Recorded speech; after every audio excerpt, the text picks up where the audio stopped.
asalaamaaleykum mbokki patriote yi gars yi ñu ngi ziar ñëpp di bëggee ñëpp di ñaanal ñëpp jàmm di ko ñaanal suñu bopp di ñaanal Sénégal yàlla suñu borom defal ñu jàmm defal ko mbokki patriote yëpp gars yi ñun ñëpp ku nekk am na lu la metti fii suñu sœur bi nga xam ni fee ci Louga ñàkk na ba kanam mu doon loo xam ni da ngay dégg su ma defee évaluation ma xool maanaam sur tous les segments de la société sénégalaise ñu ngi koy ñaawlu ci télé yi yenn politiciens yi population bi ba ci yenn médecin li dal ndaw soosu noonu fi may waxee nii yow am na ñu muy dal en ce moment en cours li dal ndaw soosu am na ñoo xam ne actuellement mi ngi leen di dal li ma ciy gën a metti nag mooy démb dama seetaan yenn plateau télévision comme 2S yenn plateau yi ku nekk di ko ñaaw ba Bijou Ngoné di nettali benn aventure boo xam ni dund na ko mu metti ci ay ñaari doomam yu mu ñàkk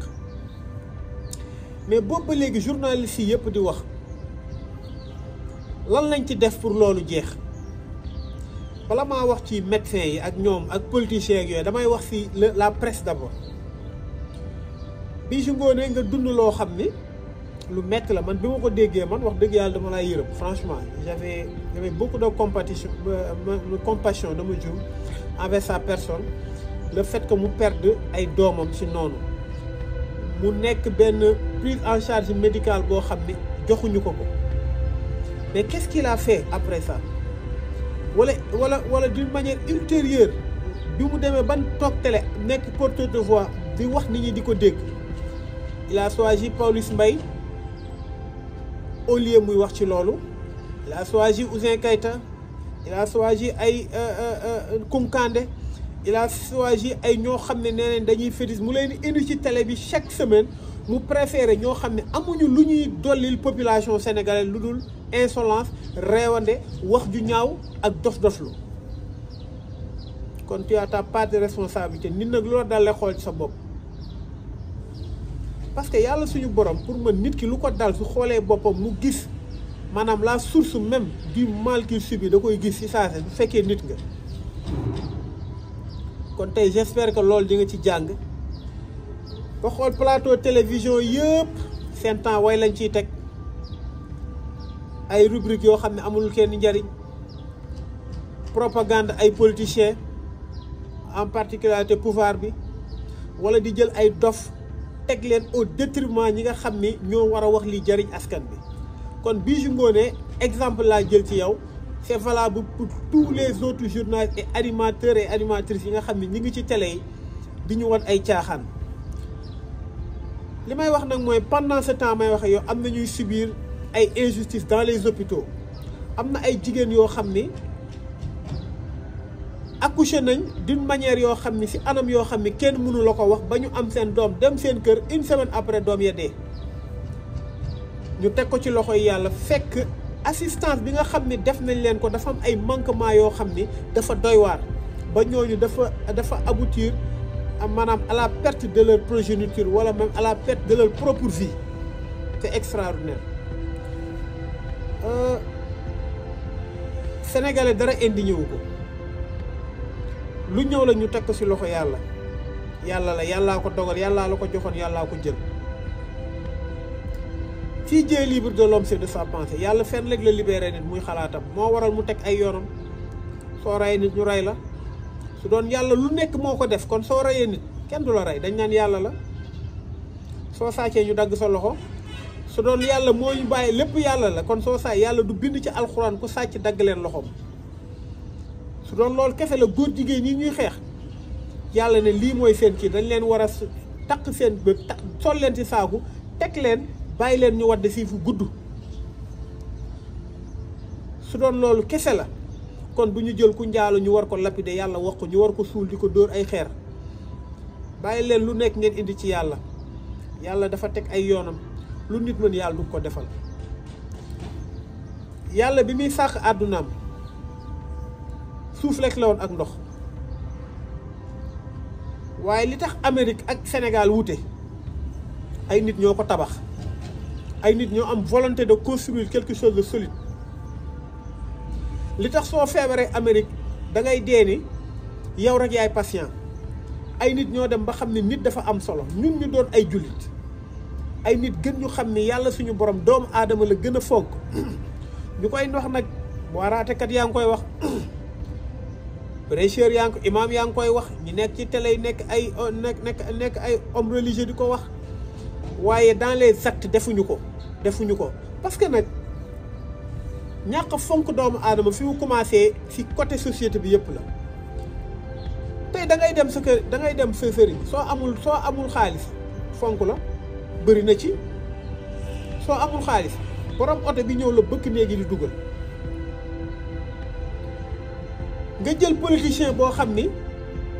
avant muy doon député wala maire foo tollu gis ko bi mu demee ba doon ko fonkatul nit soo koy wax ak moom sa garde corps la am tëj veeru oto maanaam ci côté société bi yëpp moom malade dafa extraordinaire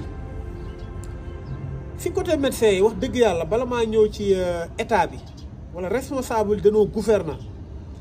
man mun naa comprendre man gëm naa ni plateau médical bi amul les instruments qu'il faut pour liggéey normalement plateau médical bi seen salaire baaxul hôpitaux yi joxuñu leen lu tax ñu war a assister nit ñi maanaam d'une manière sophistiquée loolu lépp mun na manqué mais ay médecins yu ay médecins yu jàng ba mokkal am na fi ak fee bëri waaye dafa dem ba seen serment bi ñi ci sermenté ñi ci assermenté bëriwul médecin boo xam ni assermenté na bëriwul parce que tey hôpital yi nag quoi qu'on puisse dire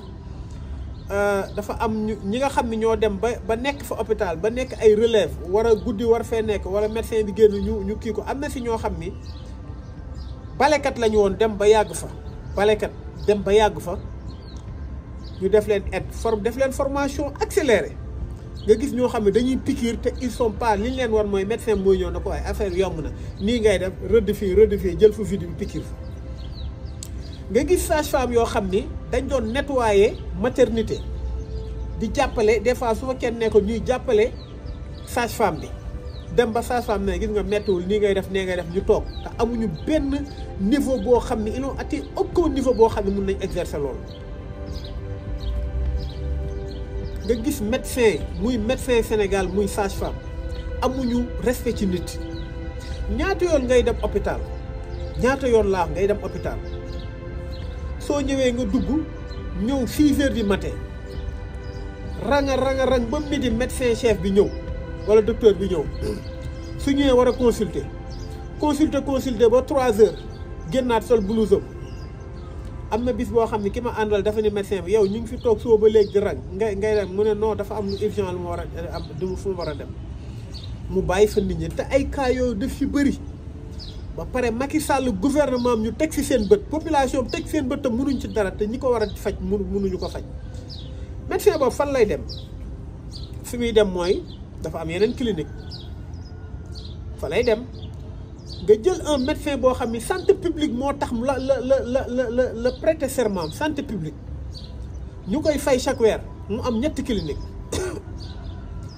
est-ce que xam ngeen ni dëkku tubaab yi dëkku ci bëri su fekkee en tant que retraité woo waroo ubbi clinique lu leer laa leen wax en tant que retraité woo waroo ubbi clinique mu doon lu doy waar médecin yor 3 clinique fu nekk mu bëgg fa def 2 heures de temps yenn bis yi sax du ñëw wala inspecteur d'état de santé yi lan mooy seen liggéey parce que lii normal solution bi c'est simple képp koo xam ne yaa ngi exercer médecine en tant que retraité waroo ubbi clinique du moment que nga ubbi clinique da ngay dem féetoo ak sa clinique ñu jël université koo xam ne pare na jàng na ba moo ko ñu ñëw teg ko li tax nag saafara du ci am mooy suñu politiciens yi Macky Sall doomam jabaram moom ci boppam ak ay ministres am kenn du fajoo Sénégal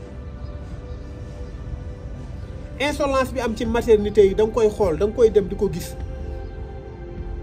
dañuy dem bay saaga ñi nga xam ne sax ñi ngi ñëw pour am doom maanaam ci maternité yi di leen brutaliser et defal nii say morom ñoo fi nekk te dañoo tëj seen làmmiñ bu ñu fontoo ay lu ne ngay dégg mais wax ju neex d'abord psychologiquement day wéral nit war ne ko ni yow yow suñu dooleeg suñu xam-xam yëpp dinañ ko def ci yow pour sauver la mais le prix d'une vie humaine amul sens Sénégal. Comment se fait-il que acte yooyu di am chaque jour nga gis nit damm accidenté ñu ne ko soo daggul ticket soo amul temps duñ la laal nit war a am doom ay sage-femme toog ne kii nii duñ ko laal te suba jotul defuñu rajo man samay doom juddoowuñ Sénégal man samay doom bi ñu judd man damaa dee ni ñii la ñoo nekk xale ci maternité boobu yàlla xam na ko ba bi ñu juddoo ñu ma koy teg sama loxo dañ ma njëkk a ñëw ne ma va te laver les mains ma ñëw ñu solal ma ay gants solal ma blouse pour sama yére mun na am microbe pour xale yi ñëw teg ko sama loxo ñaari sage-femme benn bi sax chinois la ñëw taxaw sama wet ñu ñëw taxaw téye ko pour la ñu xool ndax doo leen fóon wala dara pour dara bañ leen affecté 30 secondes laa leen téye le temps ma lay xool ñu jëlaat ko mais loolooy respect léegi est-ce que nii la war a continuer population sénégalaise nekk fi di waxtaan ci ay Adji Sarr Sonko audio yi génn na fii vidéo bi lii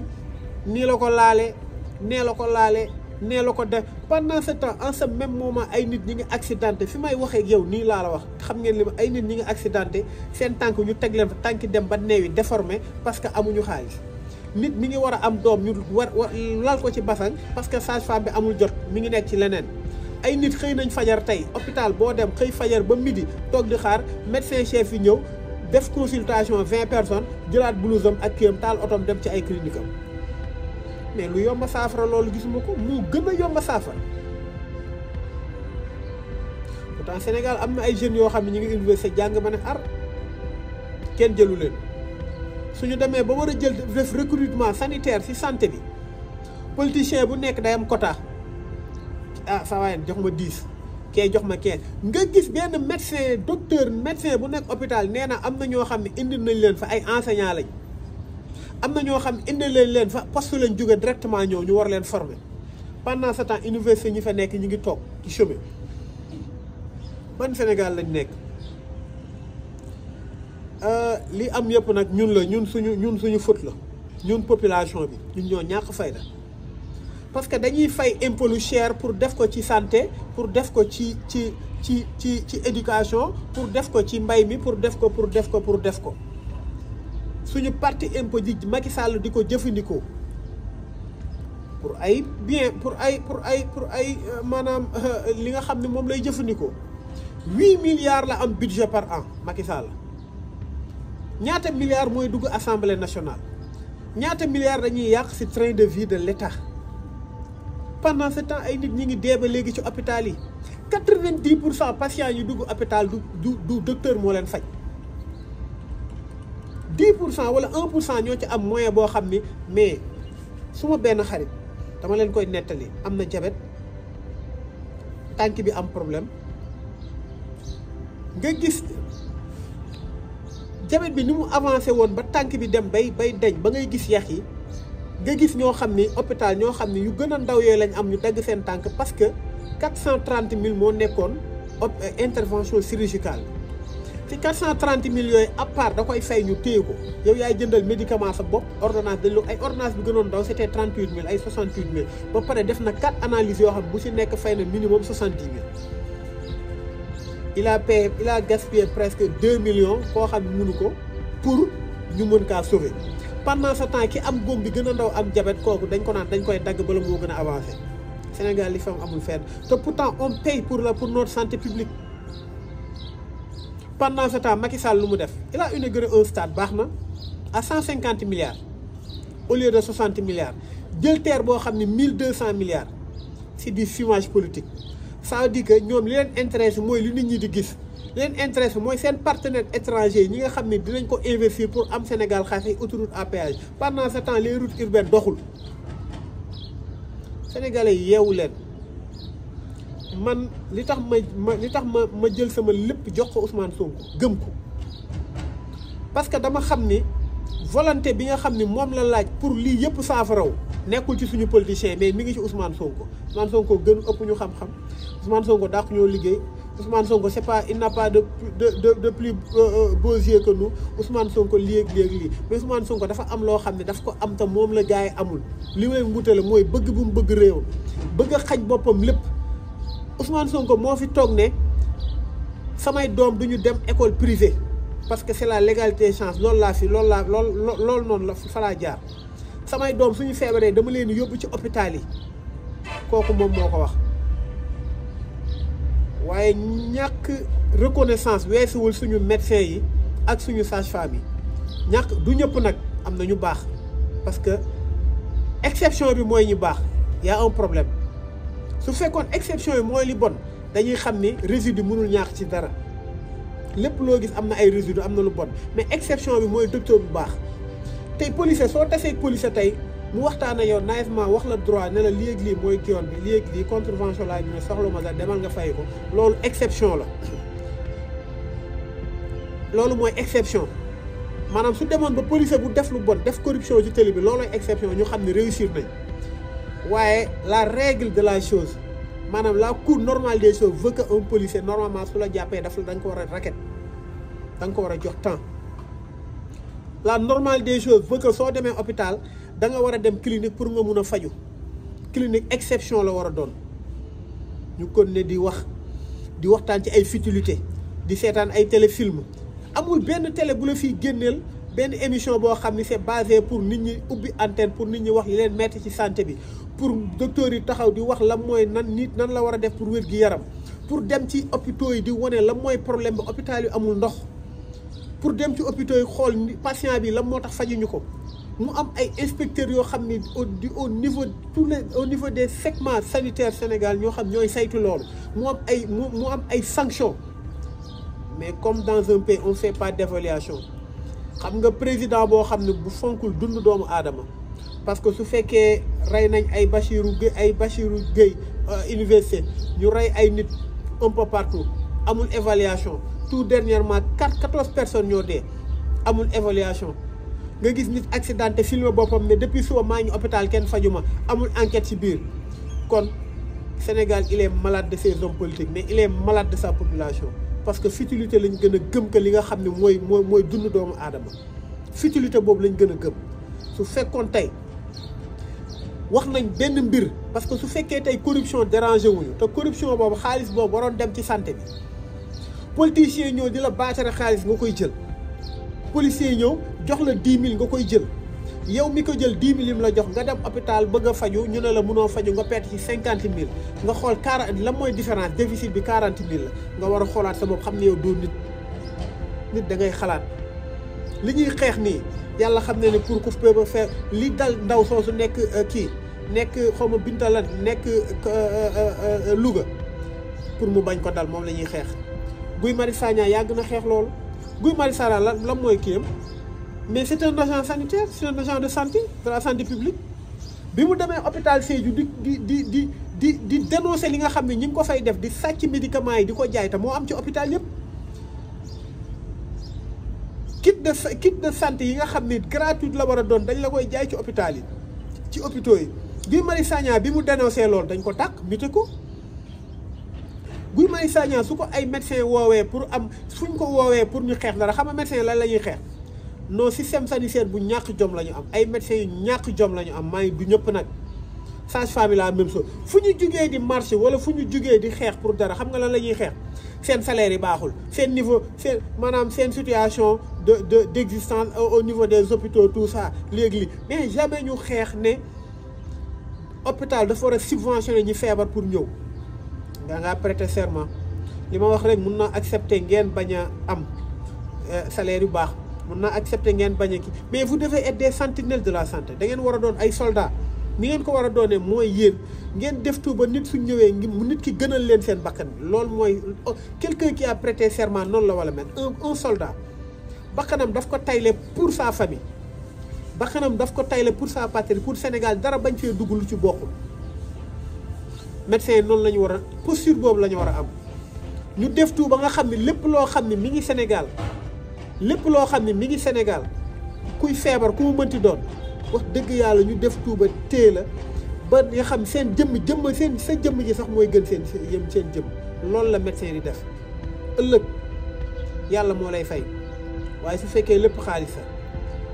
on a un problème au Sénégal te nañ ko xoolaat muy plateau télé ay Bijou Ngoné yi di wax ay ñoom nga dégg ku nekk di wax te pourtant boobu ba léegi ay émission yoo xam ne ay di divertir nit ñi lañ def diversion rek divertir nit ñi amul benn émission télé buy wax pendant 2 temps di wax ci santé normalement chaque jour war na am benn médecin bu ñu invité muy wax les problèmes sanitaires muy ñu xool par exemple côté civil ñi nga xam ne ñoom ñooy